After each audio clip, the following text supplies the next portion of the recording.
Koordinator Mahasiswa Peduli Keadilan, MPK, Agung Alamsyah Pardilah menilai Kapolri Jenderal Listio Sigit Prabowo mampu mengusut kasus pembunuhan Brigadir J secara transparan. Menurut Agung, langkah Kapolri adalah bentuk implementasi dari jargon Polri presisi.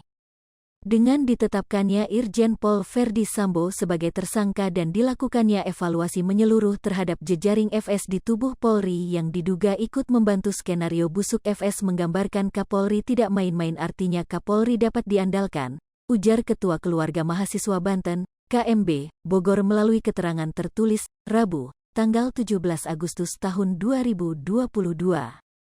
Tinggal nanti harus ada juga punishment dari Kapolri yang lebih memberikan efek jera dalam tubuh Korps Bayangkara tersebut terhadap jejaring FS agar paradigma Polri terus baik dan dampaknya pada pelayanan yang terus prima kepada masyarakat, tambah Agung.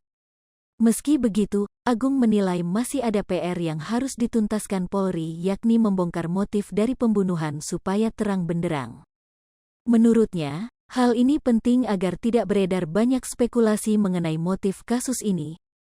Hal ini menjadi penting untuk menjaga akuntabilitas yang didengungkan Polri di samping sebagai pembelajaran publik agar kejadian serupa tak terulang, tutur Agung. Agung juga meminta Kapolri jangan ragu atau takut memberantas mafia maupun oknum nakal di internal Polri. Selain sinyal yang kuat yang diberikan Presiden Jokowi agar Polri mengambil langkah tegas dan profesional, mahasiswa pun berada di belakang Kapolri untuk berbenah di tubuh Polri menuju Polri yang lebih baik, pungkas Agung. Sebelumnya, Kapolri telah mengumumkan Irjen Verdi Sambo sebagai tersangka pembunuhan kasus Brigadir Nofriansyah Yosua Huta Barat atau Brigadir J.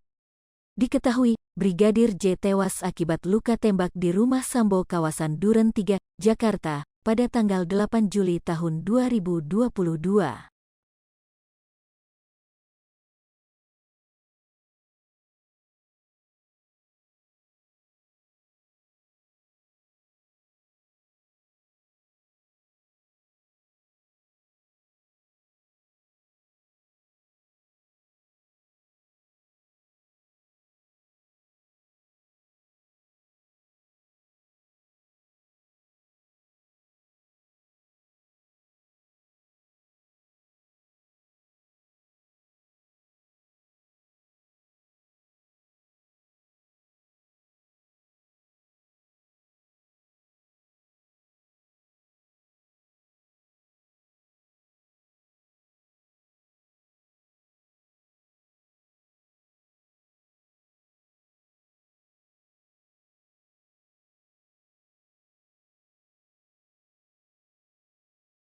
Hai pemirsa Sri Popo TV, jangan lupa komen, like, dan subscribe, serta tonton terus berita-berita terupdate lainnya ya.